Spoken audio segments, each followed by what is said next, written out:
Let's get into the games, and we're going to start with Carlton versus St Kilda because it was one of the matches of the season, if not the absolute best. Lee, how did it play out? Well, yes, Carlton went in trying to consolidate that 8th position on the ladder, and it took a long time for the game to be played out. It was a really dour first half, 9 goals in the first half, and then 10 in the third quarter opened up a little bit, which got us to three-quarter time. And all of a sudden, with a 9-point margin to St Kilda, Carlton kicked the first goal, but gee, goals were hard to come by. Eventually, Dougal Howie just got one on the line, but it was just a few points in it. Then Motlop, actually, with not many minutes to go, got Carlton in front.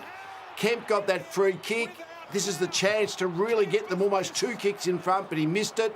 So still only 1 kick in the game. And then St Kilda, they had their chance, and it was Filippo who took the mark, who had the Sepp shot. Looked like St Kilda had blown it because now they're still behind. But in almost the last phase of the play, just a wild ball into front of the goals there, and the right bloke gets the ball. I reckon Jack Higgins, who's able to just fashion that kick over his shoulder from 30 metres out, that just floated through, and that got St Kilda in front with about 20 seconds to go, and that ended up being the final score. So at this point of the day, Carlton was so deflated, thinking we've lost our chance of consolidating our 8th position. Had to depend, of course, on the game that was about to be played in Perth for Port Adelaide to actually to beat Fremantle. So it's amazing how life can change in a few hours. At that point, Carlton were completely deflated.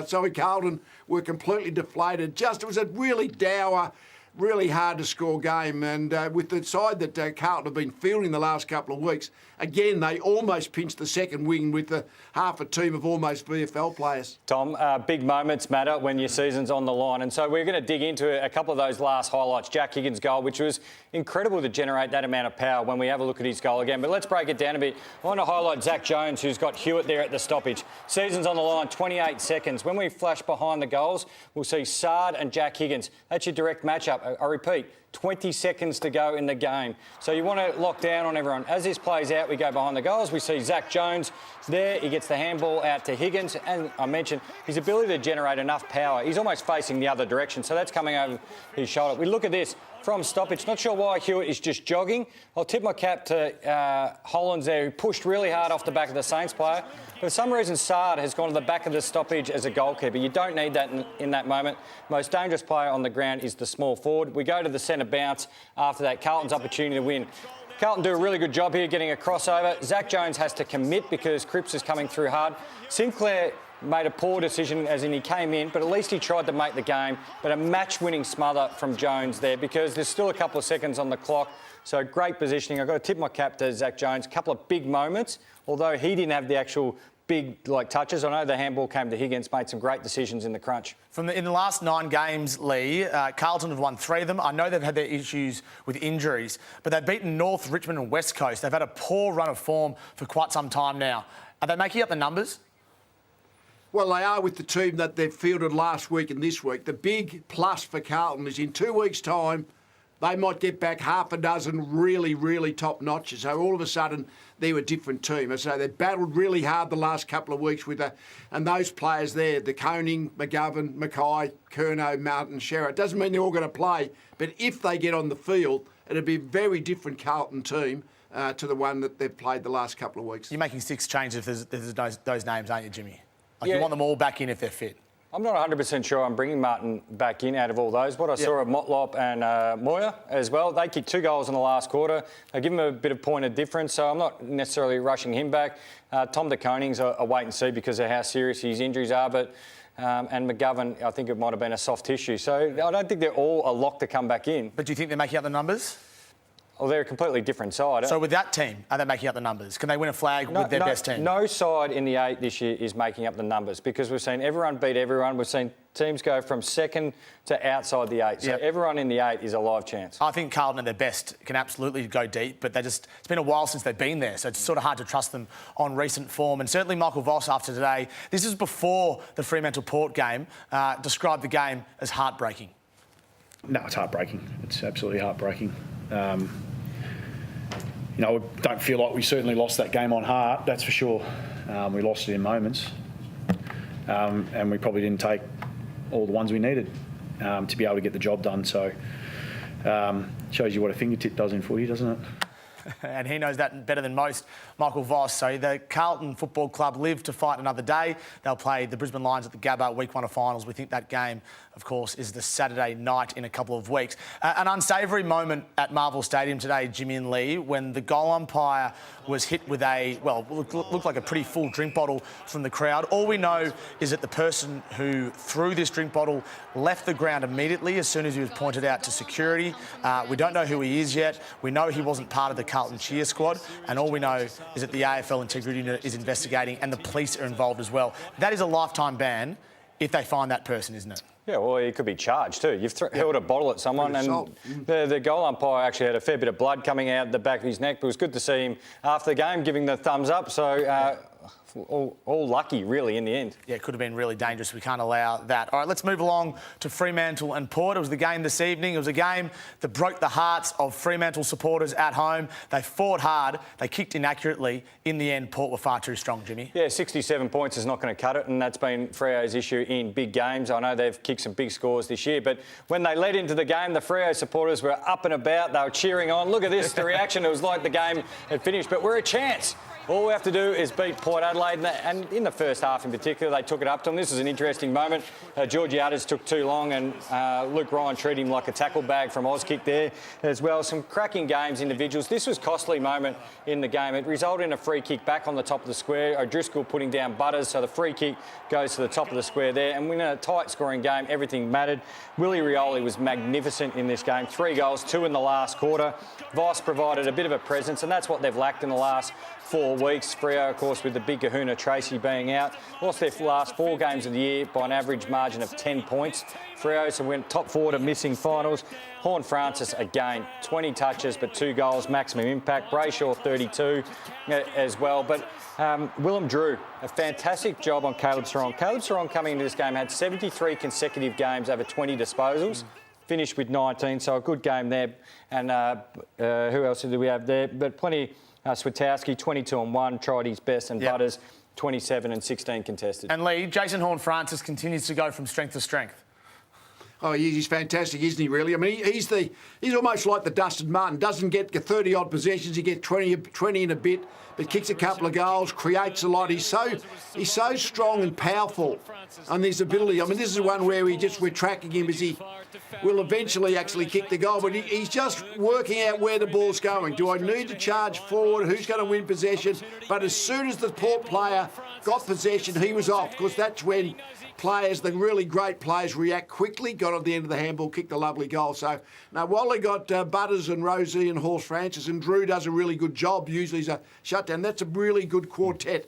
Apart from you, then you got Wines as well to have a really top-notch midfield squad. Yeah, I was just going to highlight Wines in game 250, so we've got to tip our cap to the Brownlow medalist. 31 touches and 17 contested. He's found his role as being, the experienced guy flushing through that midfield. Yeah, he's done really well, especially after trade speculation the last few years as well. He's locked in to Port, that's for sure. Kane Farrell, this is a negative for Port Adelaide. He looks like he's hurt his hamstring. And this is even more significant given Dan Houston as well is suspended for the rest of the year, Jimmy. Yeah, it's that run, zip, kicking ability off half-back, which will hurt Port Adelaide a lot because they can defend well, but you still need to get out of your back half. Now we're playing final sides, can trap you in, especially if they've got some games at the Adelaide Oval there, which it can get narrow. So they've got to find someone quickly that they can swing back to give them some real punch. What about the Fremantle Dockers, Lee? I'm disappointed with them. I'm sure their fans are disappointed as well. They promise so much for most of the year, and yet they miss out on finals. And to the naked eye, most of the year they looked like, if not a top 8 team, at least a top 4 team. That's how well they were playing. Well, they're only a couple of games really off the top 4, to be honest. I mean, it's really so tight in that top dozen. It's better to look at win-loss ratios, I think, when rating teams this year, rather than where they finished on the ladder. Because I mean, but for most of the year they looked like a top 4, so they just didn't win enough games. Played some really good footy, but obviously not consistently enough, and didn't quite get that win or two. Another win or two, they would be up in the top 4. Very tight in that top dozen. All right, let's move to Ballarat today, where the Western Bulldogs were too good for the GWS Giants. This was a ripping win for the Dogs, Jimmy. They played so well for most of the day, really, in the wind. They combated it really well. Rory Lobb in defence, Marcus Bontempelli in the midfield, kicking crucial goals as well, Lee. And it was a win that justified their spot in the top 8 at the end of the year.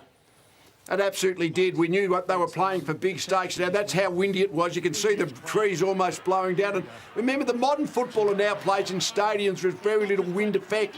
So it's very hard to control your kicking. To one end, which was to the right of the camera end, which is the Bulldogs end up kicking 11 goals with the wind. I mean, that was one time against the wind. Marcus Bontempelli had a power in his kick to get the 50-metre line to kick it from outright.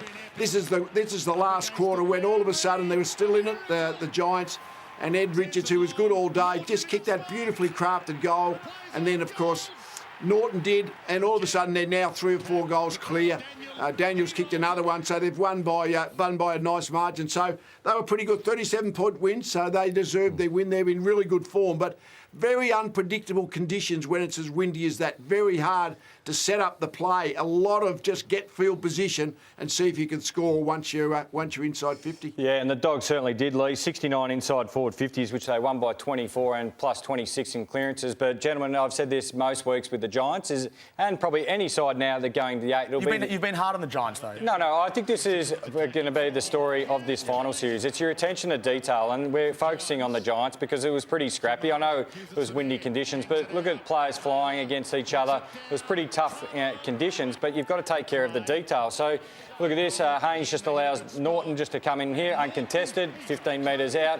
We look at some of these contests, it's fumbling, it's knocking the ball on, it's missing targets. Even though it's windy, that's a 15-metre kick that misses by quite some margin. Haynes fumbles the ball and you lose field position. I know we're focusing on the Giants, drop chest mark, but this will be big moments in big games. And I always get asked, and Lee, you'd be the same, what helps you win big finals? It's the teams that do the fundamentals over and over again. Everyone thinks there's a secret sauce to it. It's the real fundamentals and basics that get done, especially in the first 15 minutes of big games. And it's not fumbling, it's being in sync with teammates and things like that. Himmelberg just has to take the ball there and take the tackle. How do you coach that, Lee, if you've got a fumbling epidemic like it was today in Ballarat? Well, you can't coach against fumbling. I mean, basically, you can coach strategy and planning and tactics and positioning and all those kind of things, but the ball handling is just part of it. I mean, all of a sudden a player fumbles and it turns the ball over, all your plans are out the window. So, as I say, I would just forgive a bit today because it was really difficult conditions.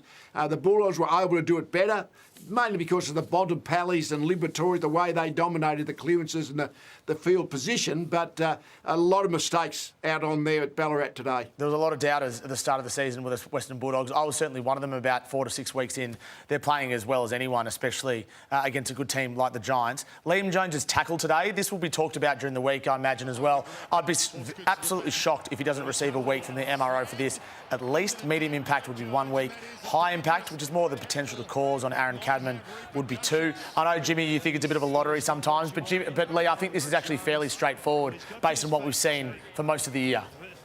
Well, the Lockie Ash one last week was just very similar to this, I would have thought, without watching them alongside each other. So I think a tackle, pinned arms, head hits ground, that's usually a 1 weeker. That would be a big loss as well. Aaron Norton might need to play in defence next week. You're not going to move Jamari Ugle-Hagan or Sam Darcy to defence, so maybe Luke Beveridge has some humble pie and moves Norton to defence. Let's not get ahead of ourselves there. The other element from today was the returns to form, I guess, of McRae and also Caleb Daniel. They were both busy all afternoon. McRae with tackles, Caleb Daniel with a couple of goals, and Luke Beveridge was full of praise after the match.